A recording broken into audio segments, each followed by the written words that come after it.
قادیانیوں کے سہولت کار۔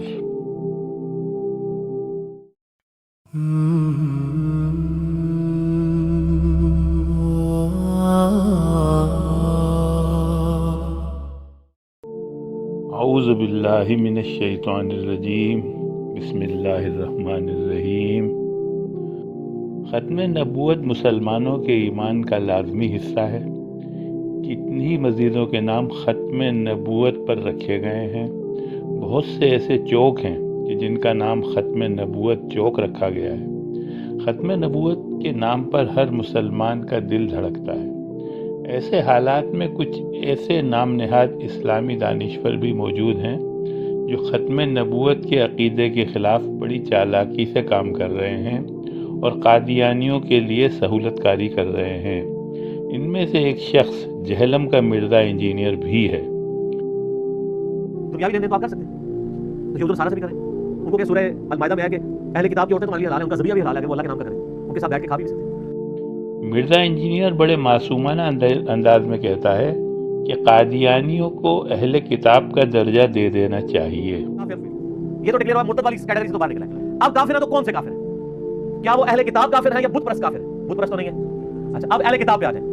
اہل کتاب جو آپ کے نبی کو جھوٹا مانتے ہیں، نعوذ باللہ، اور جو ان کی کتابیں جو تورات اور انجیل ہیں ان کو ٹیمپرڈ فارم میں مانتے ہیں، ان کا سٹیٹس یہ ہے، ان کی عورتوں کے ساتھ نکاح، ان کا ذبیحہ بھی حلال ہے۔ اب ذرا قادیانیوں کی طرف آ جائیں۔ قادیانی آپ کے نبی کو جھوٹا نہیں مانتے، وہ ان کو نبی مانتے ہیں، اس کے بعد انہوں نے ایک گھونسلے میں مبنی جھوٹی نبوت کلیم کر لی ہے۔ یہ ایک چیز ان کو یہود و نصارہ سے بہتر کر دیتی ہے۔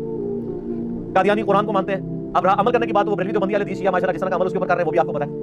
نیٹی گریٹیز میں جائیں تو ان میں بھی کہیں کہیں خرابی موجود ہے، جبکہ یہود و نصارہ قرآن کو سرے سے اللہ کی کتاب ہی نہیں مانتے۔ یہ جو دو بڑی چیزیں ہیں کہ نبی اسلام کو ماننا اور قرآن کو ماننا، یہ چیزیں انہیں یہود و نصارہ اہل کتاب سے کیا بہتر نہیں کر دیتی ہیں؟ بظاہر یہ بات بہت بے ضرر سی معلوم ہوتی ہے، لیکن اس کے نتائج بہت دور رس ہیں۔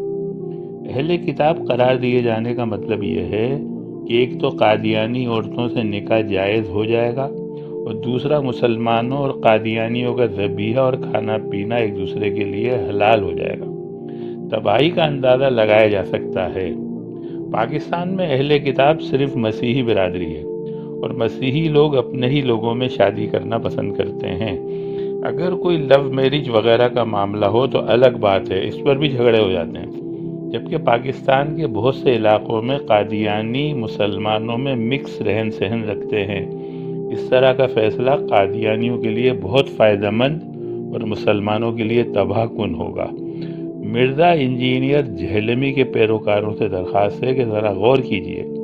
ایک تو غلام احمد قادیانی کا مسیح، مہدی اور نبی ہونے کا دعویٰ ہی ناقابل قبول ہے، لیکن اس نے اس دعوے کو سچا ثابت کرنے کے لیے حضرت عیسیٰ علیہ السلام، حضرت مریم علیہ السلام اور قرآن کی جو توہین کی ہے اس کو جان کر بھی اگر مرزا انجینئر جہلمی قادیانیوں کے لیے سہولت کار بن رہا ہے اور نرم گوشہ رکھتا ہے تو وہ خود کس عقیدے پر ہے، ذرا غور کرنے کی ضرورت ہے۔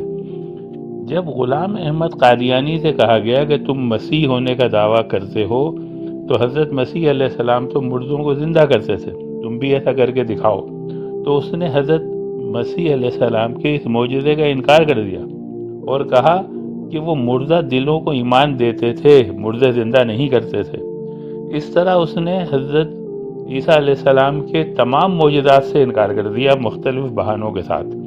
اور جب اس سے یہ کہا گیا کہ حضرت عیسیٰ علیہ السلام تو معجزانہ طور پر بغیر والد کے پیدا ہوئے تھے، تمہارا تو والد ہے، تو اس نے حضرت عیسیٰ علیہ السلام کی بغیر والد کے پیدائش کے معجزے سے بھی انکار کر دیا۔